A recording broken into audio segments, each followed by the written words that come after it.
एक गुलाम की दुआ जो अर्श तक जा पहुंची सच्ची। इस्लामी कहानी है एक सच्चे और बाईमान गुलाम की, जो दुनिया के सामने कमजोर था मगर उसका रिश्ता अल्लाह से मजबूत तरीन था। वो गुलाम जो दुनियावी लिहाज से कुछ न था मगर उसकी एक दुआ ने अर्श को हिला दिया। आखिर ऐसा क्या हुआ कि एक गुलाम के आनसूम पर अल्लाह का खास फजल नाजिल हुआ। आइए सुनते हैं ये ऐमान अफरोज दास्तान। सदियों पहले की बात है। मिस्र की सरजमीन पर एक अमीर ताजिर की खिदमत में एक गुलाम काम करता था। इस गुलाम का कोई नाम तारीख में नहीं आया, लेकिन उसकी कहानी हमेशा के लिए अमर हो गई। वह गुलाम सुबह से रात तक काम करता। उसके कंधों पर बोझ, पांव में छाले, आंखों में थकन और दिल में सिर्फ एक आस, अल्लाह मुझ पर रहम फरमा। हर रात जब सब सो जाते, वो छिपकर वज़ू करता और रब के हुजूर सजदे में गिरता। उसके पास कुछ नहीं था सिवाय आंसुअम और तोकल के। एक रात वो गुलाम खास तौर पर गमगीन था। न खाने को कुछ था, न सोने को जगह। वो रोता हुआ रब के हुजूर सजदे में गिरा। या रब, लोग कहते हैं मेरा कोई नहीं, मगर मैं जानता हूं तू मेरा है। तू ही मेरा मालिक है, तू ही मेरा आका। अगर तू मेरी मदद नहीं करेगा तो कौन करेगा? उसकी आवाज आहिस्ता थी मगर उसका यकीन बुलंद तरीन था।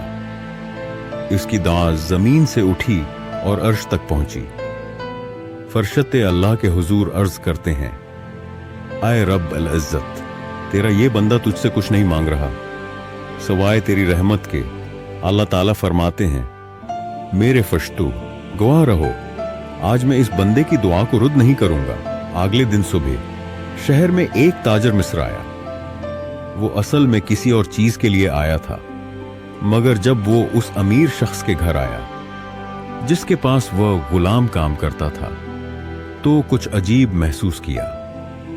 ताजिर ने जैसे ही गुलाम पर नजर डाली, उसके दिल में एक आजब कशिश पैदा हुई। वो गुलाम की आजिज़ी, आंखों की नमी और चेहरे के नूर से मुतअत्तिर हुआ। ताजिर ने पूछा, ये गुलाम बराए फरवखत है? मालिक ने हैरत से कहा, अगर कीमत अच्छी हो तो हां। ताजिर ने गुलाम को बुलाकर पूछा, तुम्हारा नाम क्या है? गुलाम ने आहिस्ता से कहा, मैं तो बस अल्लाह का बंदा हूं। ताजिर ने फौरन कीमत अदा की और गुलाम को खरीद लिया। जब ताजिर ने गुलाम को घर ले जाकर आराम करने को कहा तो गुलाम हैरान हो गया। फिर ताजिर ने कहा, तुम अब मेरे गुलाम नहीं, तुम आजाद हो। मैं तो बस अल्लाह का बंदा हूं, लेकिन आपने मुझे खरीदा, फिर आजाद क्यों किया? ताजिर ने जवाब दिया, मैंने रात ख्वाब में देखा कि एक नूरानी हस्ती मुझे कह रही है, जिस गुलाम पर तुम्हारी नजर पड़े और तुम्हारा दिल उसे पसंद करे, जान लो कि वो मेरा वली है, उसे आजाद कर दो। ताजिर ने कहा, मैं समझ गया, ये तुम ही हो। आज़दी के बाद वो गुलाम एक आलम दीन के पास गया, कुरान और हदीस का इल्म हासिल किया और फिर खुद एक बावकार मुअल्लिम और मशीर बन गया। लोग दूर दूर से उससे मशूरा लेने आते। वो हमेशा एक बात कहता, जिसके पास कुछ ना हो उसके पास अल्लाह होना काफी है। ये कहानी हमें सिखाती है कि दुआ सिर्फ अल्फाज नहीं, दिल की पुकार होती है। अल्लाह कभी भी किसी सच्चे दिल की फरियाद को रद्द नहीं करता। तो कल सब्र और अखलास इंसान को दुनिया व आखिरत में कामयाब करते हैं। अगर आपको ये कहानी पसंद आई तो दिल से एक बार सुभान अल्लाह जरूर लिखें। वीडियो को शेयर करें ताकि और दिल भी जगमगा जाएं। और हाँ, चैनल को जरूर सब्सक्राइब करें मजीद ऐमान अफरोज कहानियों के लिए।